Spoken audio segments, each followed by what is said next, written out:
ప్రభునందు ప్రియులైన మీకందరికీ యేసుక్రీస్తు ప్రభువారి నామంలో శుభవందనాలు తెలియజేస్తూ ఉన్నాం.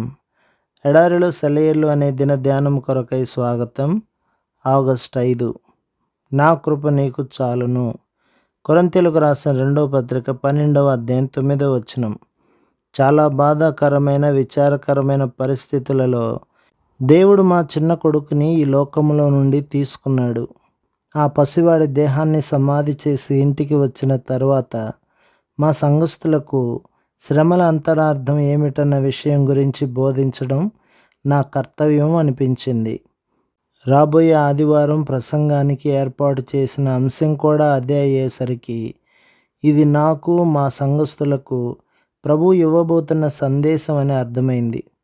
ప్రసంగ అంశాలు తయారు చేసుకుంటూ ఉన్నప్పుడు నాలో నేను యథార్థంగా ఆలోచించుకుంటే ఈ వాక్యంతో నా మనసు సమ్మతించటం లేదని అర్థమైంది. అప్పుడు మోకరించి దేవుని కృప నాకు సరిపోయేలా చేయమని ప్రార్థించాను. అలా ప్రార్థిస్తూ ఒకసారి కళ్ళు తెరిచి చూస్తే గోడ మీద ఒక వాక్యం రాసి ఉన్న పటం కనిపించింది. దాన్ని మా అమ్మగారు కొద్ది రోజుల క్రితమే నాకు ఇచ్చారు. నేను మా చిన్న కుమారుని వైద్యం కోసం వెళ్తూ మా పనివాడికి ఆ వాక్యం ఫ్రేమ్ కట్టించి అక్కడ తగిలించమని చెప్పి వెళ్ళాను. ఇంటికి తిరిగి వచ్చిన తర్వాత ఇంతవరకు ఆ వాక్యాన్ని గమనించలేదు.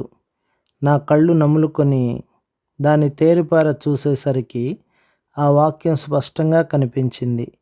నా కృప నీకు చాలును. చాలును అనే పదం ఆకుపచ్చ రంగులోను, నా, నీకు అనే పదాలు మరొక రంగులోనూ రాసి ఉన్నాయి. ఆ క్షణంలో నా హృదయంలోనికి ఆ సందేశం వరదలా వచ్చి నిండింది. నీ కృప నాకు సరిపోయేలా చెయ్యి అంటూ ప్రార్థించినందుకు నాకది గద్దింపులాగా అనిపించింది. నా కృప నీకు సరిపోయింది అని వాగ్దానం ఇస్తే సరిపోయేలా చేయమని ప్రార్థించడానికి ఎంత ధైర్యం నీకు అన్నట్టుగా నా చెవిలో వినిపించింది. చాలును అన్నాడు దేవుడు. అంతే, దాన్ని నమ్మడమే నా వంతు. ఇది నిజమే అని క్రమంగా తెలిసి వస్తుంది. సాధ్యమైనంత తేలిక భాషలో దేవుడు ఈ మాట అన్నాడు.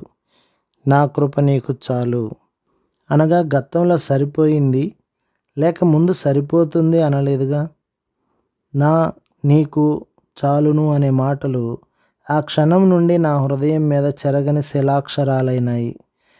దేవుని కృప చొప్పున అప్పటి నుంచి ఇప్పటిదాకా నేను ఆ సందేశంలోని వాస్తవికతకి అనుగుణంగా బ్రతుకుతున్నాను. ఆ రోజున నేను నేర్చుకున్నది, ఇతరులకు చెప్పడానికి ప్రయత్నిస్తున్నది ఏమిటంటే దేవుని వాస్తవికతను ప్రార్థనాంశాలుగాను నిరీక్షించవలసిన విషయాలుగాను మార్చకూడదు. వాటిని వాస్తవాలుగానే గుర్తించాలి. వాటిని నువ్వు నమ్మితే నీకు అవి శక్తినిస్తాయి. భారం ఎక్కువైన కొద్దీ కృప అధికమవుతుంది. దూరం పెరిగే కొద్దీ శక్తి పెరుగుతుంది. పెరిగే శ్రమతో దేవుని దయ పెరుగుతుంది. అపారమైన ఆపదలు అవిరళ శాంతిని తెస్తాయి. భరించడం ఇక చేతగానప్పుడు, దినం సగం గడపకుండానే శక్తి అణగారిపోయినప్పుడు, సహకరించకపోయిన మానవ శక్తికి బదులుగా నిన్ను వరించడం మొదలు పెడుతుంది దైవశక్తి. దేవుని ప్రేమకి అంతం లేదు. కృపకు హద్దు లేదు. ఆయన శక్తికి అల్లలు లేవు. చల్లని మన యేసు పేరట కృపను ఎల్లకాలం దేవుని నుండి పొందుతూనే ఉంటాము. ప్రభు మిమ్మును, మీ కుటుంబమును, మీ సంఘమును దీవించి ఆశీర్వదించునుగాక. ఆమేన్.